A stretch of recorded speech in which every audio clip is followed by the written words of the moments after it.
फरवरी का महीना मिथुन लग्न व कर्क लग्न के जातकों के लिए कैसा रहेगा? फरवरी के महीने में मिथुन लग्न व कर्क लग्न के जातकों का स्वभाव कैसा रहेगा? आपके करियर व फाइनेंस की स्थिति क्या कहती है? स्वास्थ्य व भाग्य क्या कहते हैं?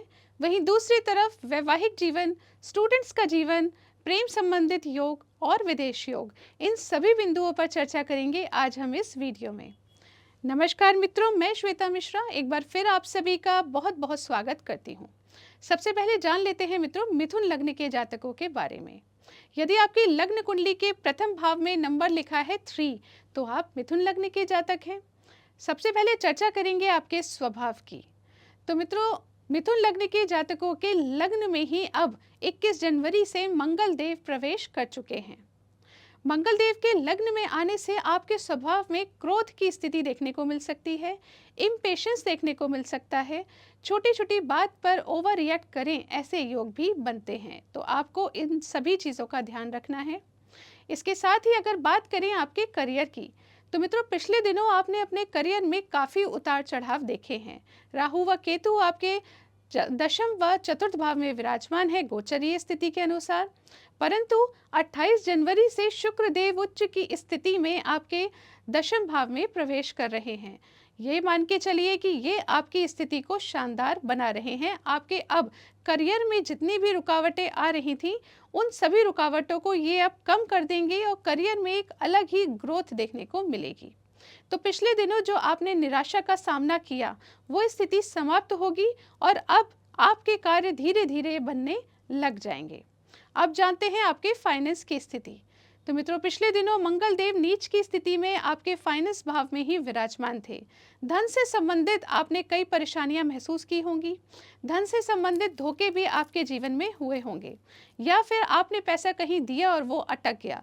किसी न किसी तरह से धन से संबंधित परेशानियां आपके जीवन में आई होंगी। वाणी के माध्यम से आपके कार्य बिगड़े होंगे, या फिर परिवार में भी किसी प्रकार की चिंताओं का आपने सामना किया होगा। परंतु अब जब मंगल देव नीच की स्थिति को त्याग कर आपके धन भाव से गोचर कर चुके हैं तो अब धन से संबंधित परेशानियां आपकी कम होती जाएंगी। कार्यों में जो रुकावटें बनी हुई थी वो अब समाप्त होती जाएंगी। धीरे धीरे आपका करियर ऊपर जाएगा तो धन की स्थिति भी अब पहले से बेहतर होती जाएगी। अगर बात करें आपके भाग्य की, तो स्वयं शनिदेव वहां विराजमान है, साथ ही बुध भी वहां विराजमान है और सूर्य देव भी आ रहे हैं। अब आपको भाग्य का 7 फरवरी के महीने में तेजी से मिलेगा। आप मान के चलिए 12 फरवरी के बाद से आपके कार्य बनने लगेंगे। एक चीज का ध्यान रखना है और वो क्या है, सूर्य से संबंधित उपाय आपको करने हैं जो मैं आपको वीडियो के अंत में बताऊंगी। अगर आपने वो उपाय किया तो निश्चित तौर पर आपको लक का सपोर्ट मिलना निश्चित है। अब आगे बढ़ के जानते हैं ये समय स्वास्थ्य के दृष्टिकोण से कैसा रहेगा। तो मित्रों मिथुन लग्न के जातकों को ज़्यादा परेशान होने की आवश्यकता नहीं, परंतु स्वास्थ्य के प्रति अलर्ट रहने की आवश्यकता रहेगी। स्वास्थ्य पे खर्चे भी हो सकते हैं, इसलिए आपको अपनी हेल्थ पर पूरा फोकस रखना है। और जब भी आप करियर में ग्रोथ देखना चाहें तो आपको एफर्ट्स ज़्यादा लगाने होते हैं, और एफर्ट ज़्यादा लगाने के लिए हेल्थ अच्छी होनी बहुत ज़रूरी है। तो मैं आपसे कहना चाहूँगी हेल्थ पर अपना फोकस बनाए रखिए। आप जान लेते हैं फरवरी का महीना वैवाहिक जीवन के लिए कैसा रहेगा। तो मित्रों क्योंकि मंगल देव लग्न में बैठकर आपके सप्तम भाव पे दृष्टि दे रहे हैं तो वैवाहिक जीवन में उथल पुथल देखने को मिल सकती है। छोटी छोटी बातों पर मिसअंडरस्टैंडिंग होना, छोटी छोटी बातों पर ओवर रिएक्शन होना, ऐसी स्थिति बन सकती है। तो यहाँ आपको केयरफुल रहने की आवश्यकता रहेगी। जीवन साथी से संबंधित चिंताएं भी देखने को मिल सकती हैं, तो इसके लिए आपको कुछ उपाय बताए जाएंगे, वो उपाय कीजिए तो निश्चित तौर पर इस परिस्थिति को आप स्वयं संभाल लेंगे और बहुत ही अच्छा वैवाहिक जीवन आप मेंटेन कर पाएंगे। अब आगे बढ़ के जानते हैं ये समय स्टूडेंट्स के लिए कैसा रहेगा, हमारे विद्यार्थियों के लिए कैसा रहेगा। तो मित्रों आपके लिए ये समय बहुत अच्छा रहेगा। जितनी आप एफर्ट्स लगाएंगे उतने ही अच्छे आपको रिजल्ट्स मिलेंगे। भाग्य का साथ तो निश्चित तौर पर मिल ही रहा है, तो आप समझ लीजिए कि एफर्ट्स लगाने की देरी है, रिजल्ट्स मिलना निश्चित है। अब जानते हैं ये समय प्रेम संबंधों के लिए कैसा रहेगा। तो आपके लिए भी समय अनुकूल है, आपके फेवर में है। आप इससे संबंधित निर्णय लेकर लाइफ में आगे बढ़ सकते हैं। अब जान लीजिए ये समय विदेश संबंधित योगों के लिए कैसा रहेगा। तो आपके कार्य भी अब बनते हुए नजर आ रहे हैं। कोई भी इंपोर्ट एक्सपोर्ट से संबंधित कार्य है या विदेश से संबंधित कोई भी गतिविधि आपके जीवन में जुड़ी हुई है, वहाँ सफलता मिलना निश्चित है। भाग्य का साथ भी मिलेगा और आपके कार्य तेजी से बनते जाएंगे। तो अभी तक हमने मिथुन लग्न के जातकों के बारे में संपूर्ण जानकारी प्राप्त की। अब जान लेते हैं कि आपको कौन से उपाय करने चाहिए जिनसे निश्चित तौर पर फरवरी का महीना आपके लिए फेवरेबल बन जाए। पहला सबसे इम्पॉर्टेंट उपाय, हनुमान चालीसा का पाठ आपको करना ही करना है, क्योंकि अगर आपने ये पाठ किया तो आपके डिसीजंस स्ट्रांग रहेंगे और सही रहेंगे, स्वभाव की स्थिति भी अच्छी रहेगी, वैवाहिक जीवन भी अच्छा बना रहेगा एंड मोस्ट इम्पॉर्टेंट, पार्टनरशिप में यदि आप कार्य करते हैं तो वहाँ पर भी स्थितियाँ आपके फेवर में बनी रहेंगी। दूसरे नंबर पर जो आपको उपाय करना है वो है गणेश चालीसा का पाठ कीजिए या फिर ओम बुम बुधाय नमः इस मंत्र का जाप कीजिए। इसके साथ ही ओम रांग राहवे नमः, ओम केम केतवे नमः, इन दोनों मंत्रों का जाप कीजिए, जिससे आपके करियर की स्थिति, कर्म क्षेत्र की स्थिति स्ट्रांग बनी रहे, क्योंकि यहाँ से रुकावटें आ रही हैं। तो अगर आप राहु व केतु के मंत्रों का जाप करेंगे तो आपके करियर में ग्रोथ मिलना निश्चित है। अब आगे बढ़ के जान लेते हैं ये समय कर्क लग्न के जातकों के लिए कैसा रहेगा। यदि आपकी लग्न कुंडली के प्रथम भाव में नंबर लिखा है 4, तो आप कर्क लग्न के जातक हैं। ऐसी स्थिति में सबसे पहले चर्चा करते हैं आपके स्वभाव की। तो आपके लग्न पर सूर्य व बुध की दृष्टि बनी रहेगी फरवरी के महीने में। ये आपके लिए क्रोध की स्थिति बना सकते हैं। आपके स्वभाव में क्रोध की स्थिति देखने को मिल सकती है। जल्दबाजी में डिसीजन ले लें, ऐसे योग भी बनते हैं। साथ ही आलस्य प्रवृत्ति भी देखने को मिलती है। परंतु ये समस्त स्थितियां 12 फरवरी तक रहेंगी। 12 फरवरी के बाद आपके स्वभाव की स्थिति बहुत बेहतर हो जाएगी। आलस्य प्रवृत्ति भी कम होती हुई नजर आएगी। अगर आपको कोई बड़े डिसीजंस लेने हैं तो वो आप 12 फरवरी के बाद लेंगे तो आपके लिए बेहतर रहेगा। अब आगे बढ़ के जानते हैं ये समय करियर के दृष्टिकोण से कैसा रहेगा।